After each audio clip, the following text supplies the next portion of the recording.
girls with their nails done now.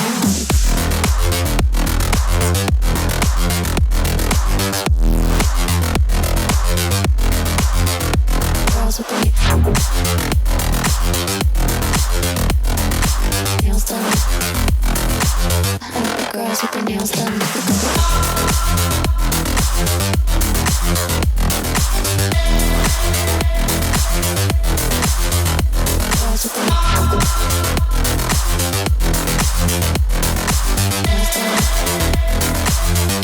Girls with their nails done now. Girls with their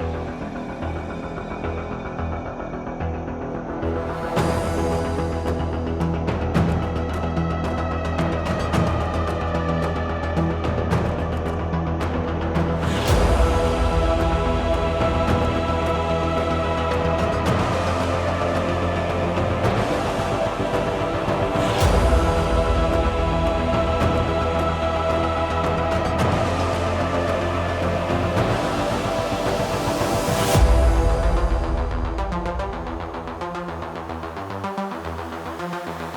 now.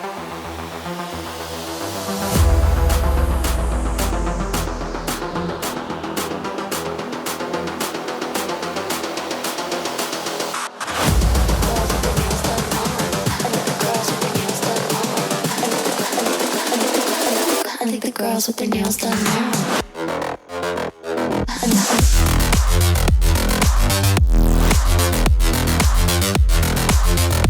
Girls with their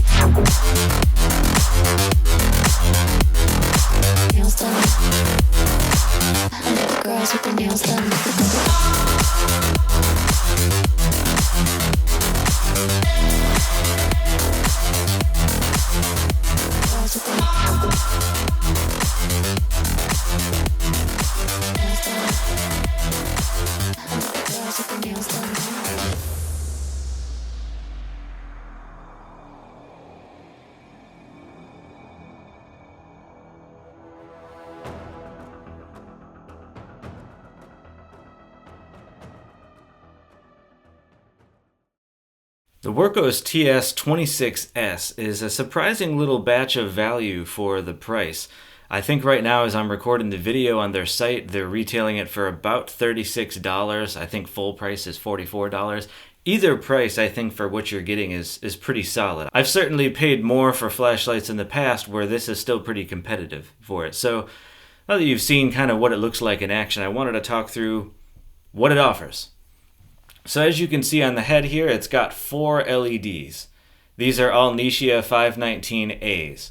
I haven't had a multi-LED setup in a flashlight in quite a while, and the last time I did have one, it was a little hokey, and I didn't really care for it. This is a pretty different experience, though, and I think what this accomplishes by doing that is obviously being able to peak at 3100 lumens. No Nichia light that I've ever had has been able to get that bright. Usually they top out around 1000. In lights that I've used. So you're getting a heck of a lot more out of your turbo with 4 of them, but you're still getting a very floody beam that can really blow up an area in front of you. If you're looking for a thrower, this isn't it. But obviously the advantage of this kind of setup is if you were, say, camping or hiking or doing some work under your car. There are all kinds of situations where it's more practical to have a whole lot of light just around you in a big area. Hiking down a trail, for instance, it can be useful to have a very throwy beam that just goes way down the trail, but probably what is more useful to you most of the time is something that's going to blow up all of the trail in the immediate area in front of you and give you a good periphery just to make sure everything's cool in the trees, etc. Same for when you're camping. You probably want to see most of your campsite at once, then half a mile out.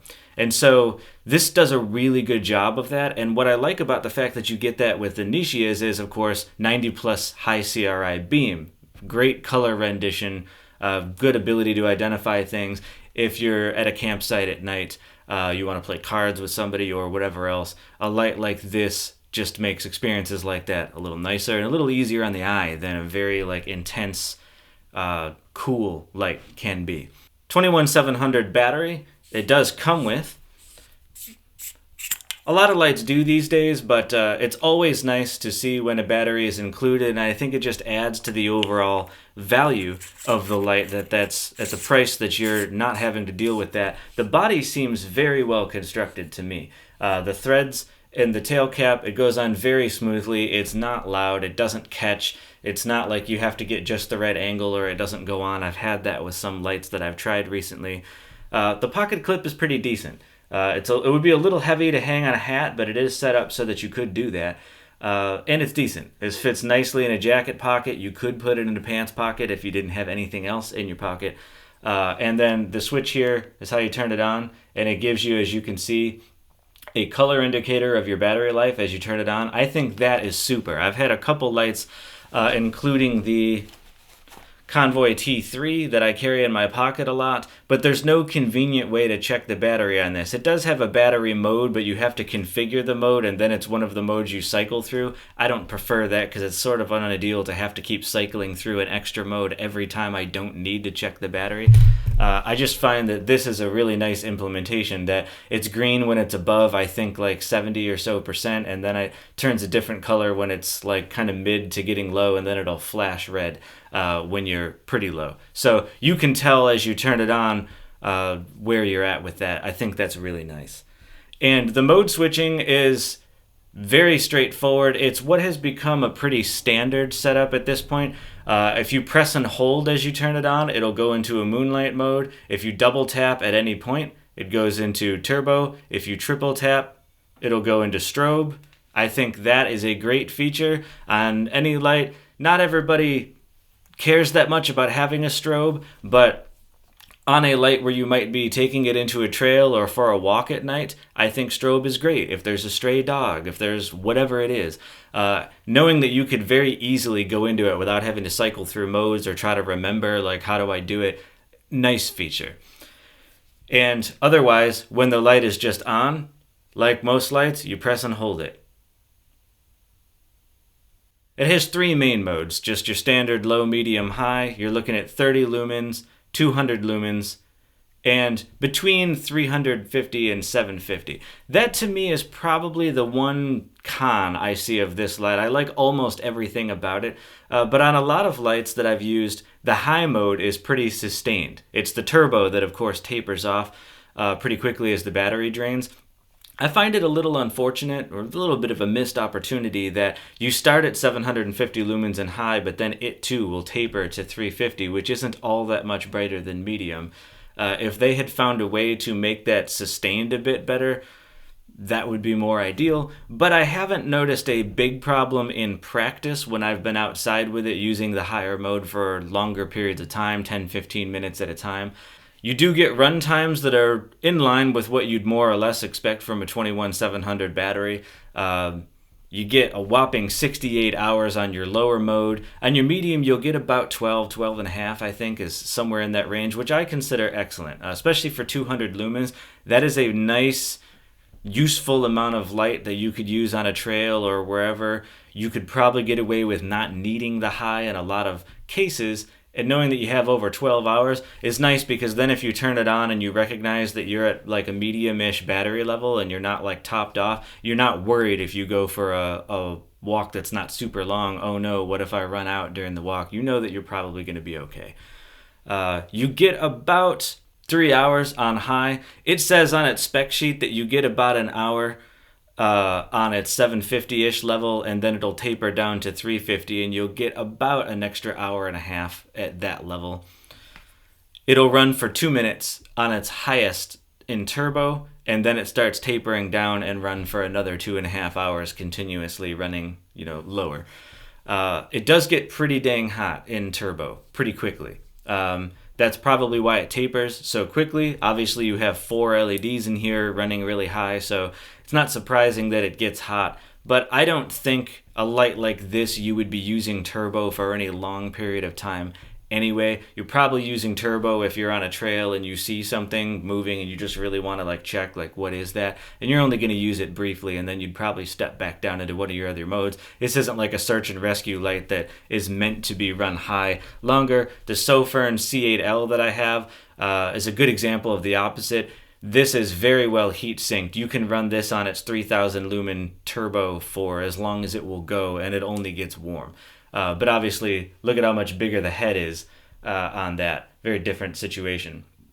These lights are meant for different things. This is not a thrower. This is probably a walking light, a general outdoor light, and an indoor light. I also have used this a few times. I read books to my son to put him to bed at night, and I like to use a tail-standing light aimed up at the ceiling to give sort of a subtle warm glow to the room that's dimmer than having the light on in the room. This does a good job at that, both because the somewhat warm Nichia beam is kind of soothing, but because it's very diffuse, that just fills the room nicely for that. And of course, it can tail stand with its flat tail. And I should mention that that's also magnetic. I actually didn't catch that in the directions when I first started using the light. And the first time I set it down on something metallic, I was like, oh, okay.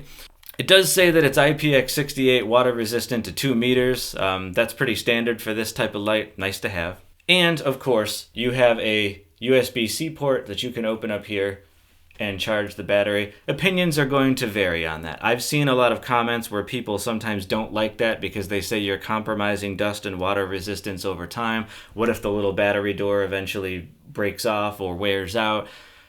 Personally, I like it. I understand that criticism that over time maybe that could become a liability, but to me, the ability to bring a light with me a lot of places I go and know that I could just top it off with the same plug that everybody uses for their cell phone is very nice. I have specialty multi-chargers that will do all the batteries, but if I go to someone's house who doesn't, or if I go on a trip to visit family for several days, I'll know that if I were to bring this, I don't need to count on them not having the special charger that I have, that I could charge it anywhere. To me, that's important. That's a nice feature. I know they make batteries that have the USB-C ports on them, so some people say that's the best way to do it, but this saves you the trouble of having to keep pulling your battery apart every single time. I think the build quality on this is very nice. The knurling on it is good without being overly aggressive. It's not uncomfortable in the hand, but it does feel, it goes into the grooves go into your fingers well, I guess is what I'm trying to say.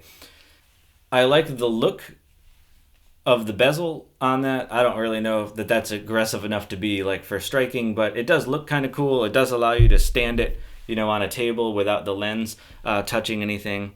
I think this is a really nice batch of features for its price point of $36 to like $44. Very competitive, I think, for what it offers. And for me, it's kind of a cool addition to the collection because while I have several Nichia lights, I don't have any that have 4 LEDs or that are this diffuse, or certainly I don't have any of them that will hit 3000 lumens. So this is kind of nice. You can see it, I'll show it here on screen, compared to the Lumentop D2 and the C8L that I mentioned a minute ago, just for size reference. Interestingly, against my Convoy S21E that I have carried for a lot of purposes for a while now, this at first felt lighter in the hand than the S21E, but when I looked up the measurements of their weight, the S21E is actually slightly lighter at 168 grams versus 176 for the Wurkkos. Strange to me that objectively the Wurkkos is slightly heavier, but it just for some reason felt slightly lighter in the hand. Not really sure why that is.